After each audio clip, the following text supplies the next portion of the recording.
Hey there, friends. This is Sean, aka Four Ice Counters, aka Counter Games on TCG Player. Here with a quick video to discuss the state of Mono-Red in Standard Best of 1 and Best of 3 following the ban of Screaming Nemesis. So MTG Decks does a really good job of highlighting the metagame.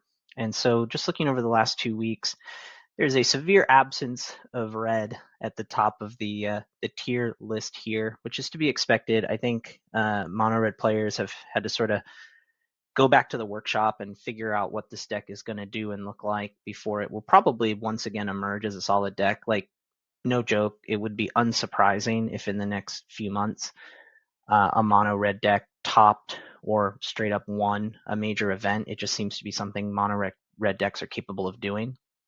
But when we look at the meta here, kind of unsurprisingly, blue, black, and green strategies are at the top. Dimir mid-range, as I mentioned in my last video, if you get a chance to look that out, Kaito is back with a vengeance, and just that general strategy. Simic aggro, Dimir mid-range actually have a lot of similarities to me in terms of you're trying to put creatures on the board. You're actually kind of taking Mono Red's game plan of like, I'm going to put things on the battlefield and I'm going to get your life down to 0. But Mono Red is still here. It's just maybe in hiding for a little bit. I was looking through the tournament results of MTGO standard challenges over the last 3 days or so. A few things pop out at me. One, the aggro deck that plays Leyline of Resonance is likely still very powerful if you're willing to commit to playing Leyline of Resonance. It's a cheap card if you want to pick up copies for Friday Night Magic or standard tournaments. It's a little bit of a different strategy than the Screaming Nemesis strategy, but definitely still a solid deck choice and pretty budget friendly. So if you want to play mono red on the ladder, on say Arena, or you want to bring it, like I said, to an LGS, the Leyline of Resonance version of the deck is likely still going to be highly competitive. I think Leyline of Resonance is one of those cards that can be a little off-putting, a little bit controversial whether a card like that should exist in Standard, but definitely still viable. The real mutation we're seeing to Mono Red in the wake of Screaming Nemesis no longer being a 4 of is what do you replace it with? And there's a few different methods. This deck finished in top 8 of a recent Standard challenge. It seems to be kind of reverting back to the Tursa strategy, but then also incorporating a few cheeky cards like Stingerback Terror. Not a super common card that you see cast. This might just be more of like a pet card or something spicy, not necessarily something that's going to shape the meta. But you can see here that other than Screaming Nemesis, the deck plays out in a very similar manner. You just have to up your creature count with Tursas or a couple of tech cards, and beyond that, you're kind of playing a similar game plan from when you look at the lands, the instants, and the sideboard. Kind of in line with that same path, you'll see here Osier, the Deepest Might. That is a legendary creature that I think has seen it. It's an expensive card for, I think, Commander. I could be wrong. I don't know if there are other formats where this card is highly valued. I'm unsurprised to see some people who are topping Standard challenges running this as a 4 of. It's more expensive than your typical red card, right? It's 1 more mana, including 1 more red pip than Screaming Nemesis, and it doesn't have an immediate impact. It doesn't have haste. You'd have to be kind of building your deck around it, but it's a very good card. Once it hits the battlefield, and if it hits the battlefield, you're usually in pretty good shape. And again, you can see here with this deck, as opposed to the last deck we looked at, you're running 4 Hired Claw, 4 Nova Hellkite, 4 Needlehead. Viper is a very popular card. Challenger, obviously, in some, whether it's 1, 2, 3, or 4.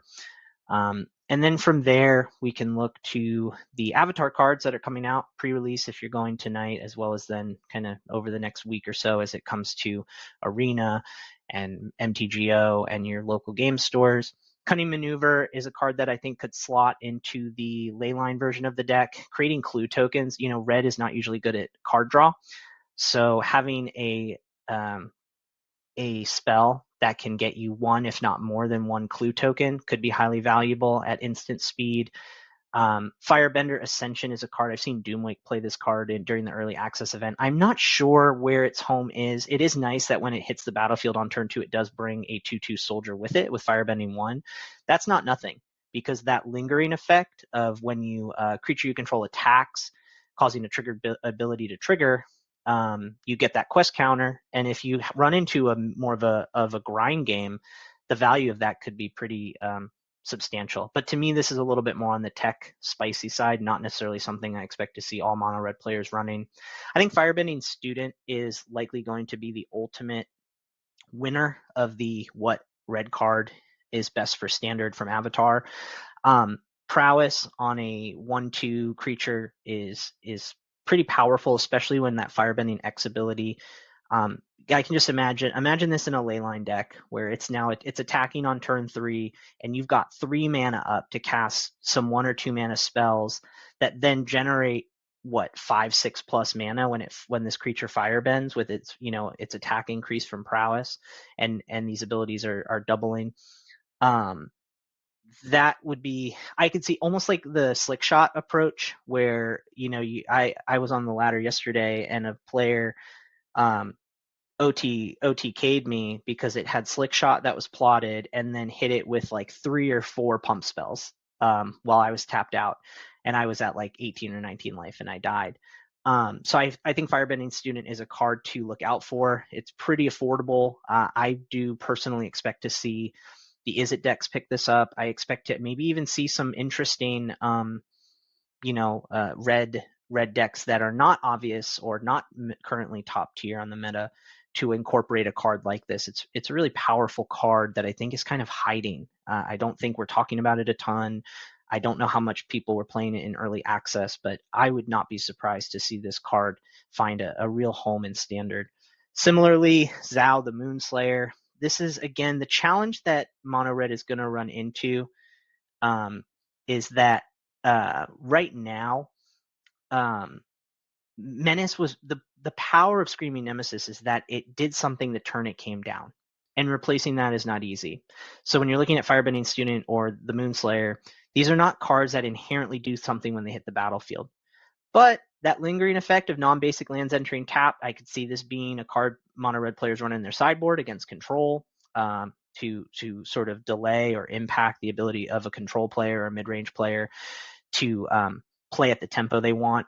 And then that Conqueror counter, which getting to 7 mana is not easy, except for the fact that if you have creatures with Firebending in play, it wouldn't be impossible for a Firebending Student to generate 7 mana in one attack. And then from there, that non-basic lands or mountain is pretty killer. Now, granted, this is a 2/2. It's legendary. Running 4 of in this deck, or expecting this will be a card that your opponent will kill as quickly as it can. These all might be knocks against it. But broadly speaking, when I think about mono red and standard, whether you play best of 1 or best of 3, Leyline of Resonance, if you're not a fan of that card and you want to play mono red, go become a fan of that card. I think that is going to be the strategy to beat if you're a mono red player. If you're not looking to play Leyline, you want to play more of just a traditional aggro shell. Firebending Student, Zhao, the Osier that we discussed, as well as cards like Slick Shot Show Off that are not even making that deep of an appearance. These are all cards that you should be picking up and playing in your deck.